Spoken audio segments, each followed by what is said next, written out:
Will the 208 look into Representative Moon's claims that she found CRT teachings in the curricula of Boise County schools? If she has evidence of that, she owes it to her constituents to make it public. If she doesn't, she's lying. Rod sent us that text this morning. Well, settle in, Rod, because here we go. Education committee hearings at the Idaho State House usually don't come with the caveat, this could be interesting. Lately, though, like over the last two sessions specifically, they have. There was one held Monday of this week on the House side that really wasn't supposed to get interesting, but it did. This one lasted about an hour and was supposed to be basically a listening session, not a public hearing with representatives from the State Board of Education. However, lawmakers could ask some questions if they wanted. Board President Kirk Liebig stood at the podium when he got this question from Representative Dorothy Moon. So the Idaho Association of Educating Young Children brought forward a $6 million grant, and you say there is no critical race theory, or doesn't seem to be an issue in Idaho. If you were aware in any of the hearings on that program that was defeated by the legislature, it was laden with critical race theory curriculum for our kids from infancy to pre-K. Is this something that you all are going to push again, or will you do a more thorough investigation of any programs that you tried to bring into the state with these $6 million in federal grant funds? Well, in the essence of time, Liebig's response to that question was that $6 million federal grant that was supposed to be funding early childhood education in Idaho for 3 years, which would actually made it an $18 million grant, by the way, but was denied by the legislature. Well, that money was supposed to be sprinkled across communities so they could develop curriculums themselves, ones that met the needs of the kids at the local level. There wasn't a specified curriculum attached to it at all, he said. If there was a curricular aspect to it that included critical race theory concepts, that would be news to me, and I'd be concerned about it. As he should. A law school level academic concept being taught to Idaho preschoolers? That would be weird. Representative Moon, a follow-up? Yes, I mean, there obviously was. I worked with one of those cohorts down in Boise County, and I did see the curriculum that was being brought in, and it was very much CRT. So I'm just saying, in the future, it would be wonderful if you could screen some of the ties to this grant money and what is being expected of our educators to put forth before these little kids. Because if you were to go back and look at the hearing, you would probably see there was a lot of CRT materials that were being provided to these school districts. So it is there. That's all. I guess that was more of a statement. Yeah, not really much of a question, but quite a statement it was. While that exchange was making the rounds on social media, it also made its way back to the 3 Boise County school districts. That would be Basin, Horseshoe Bend, and Garden Valley. And they were not too pleased at being singled out on the record by Representative Moon.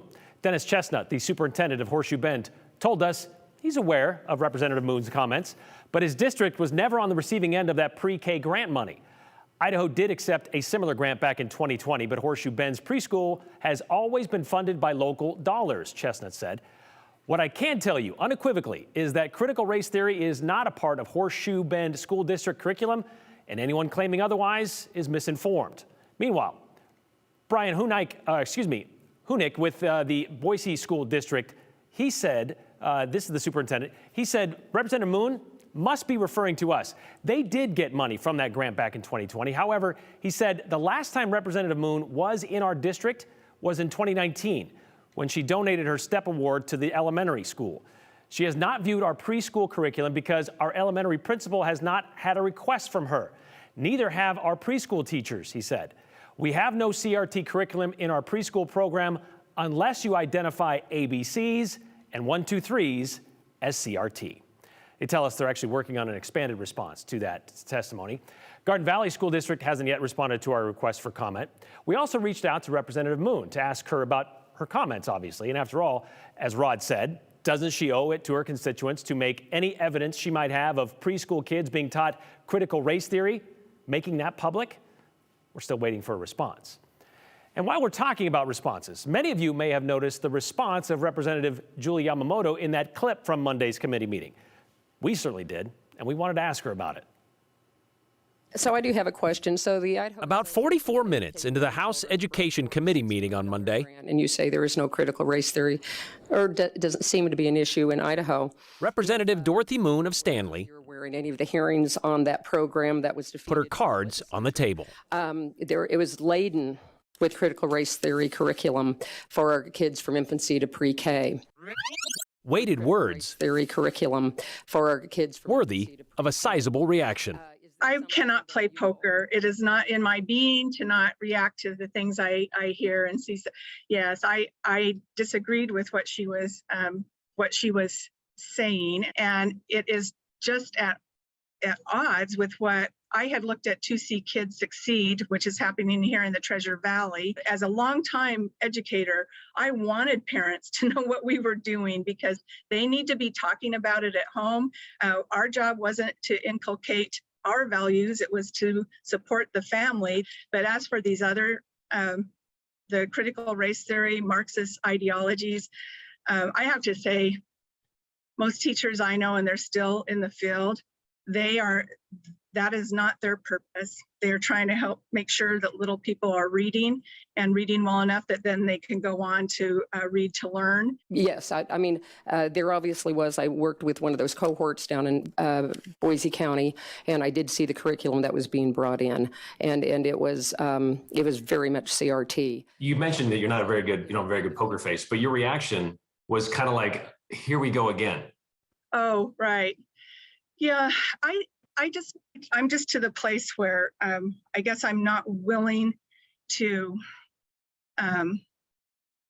not support the people who I know are in those classrooms and the administrators and the boards that care just as deeply about children, their children in their community, as we legislators care about the children of Idaho. Clearly, Representative Moon, I mean, she's been in these things and heard, and teachers and students and parents say that this isn't happening in our schools, but yet she's still kind of doubling down, to stick with the poker terms. She's doubling down on it by bringing it back up again this year as if it was still a thing. There was a lot of CRT materials that were being provided to these school districts, so it is there. Well, here's the thing about Representative Moon. She absolutely believes what she's saying. There is no guile there. She believes that it is a real and present danger, and is something that needs to be rooted out. And she is convinced, as are some other of my colleagues, that this is rampant. I don't want to make light of what someone else feels like is a truly serious issue, but I also think that we need to take a collective breath and be willing to kind of reboot maybe, and this business of that we don't trust anything anybody says. I don't see the evidence, and I guess, well, we'll go back to our poker. Show me the money. I mean, I'm just not seeing it. In that meeting, and even this morning, I mean, you can sense and physically see your frustration with this subject. Well, I think that anyone who has people who they worked with for 32 years, and you know them, they are friends, they are people who I respect and I admire. So yes, that's my frustration, is that we can't be making our decisions based on what we fear might be. We need to make our decisions on what is happening, and with some trust, until somebody gives us a good reason to not. Representative Yamamoto, as you heard, a former educator, says she believes any question or concern about our kids' education and curriculum shouldn't be solved by the state. It should be handled on a local level by parents and local elected school administrators.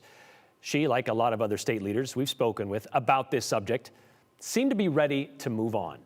But not before we get that video of Representative Yamamoto made into a GIF or something, or maybe a meme, the Idaho CRT mood right now.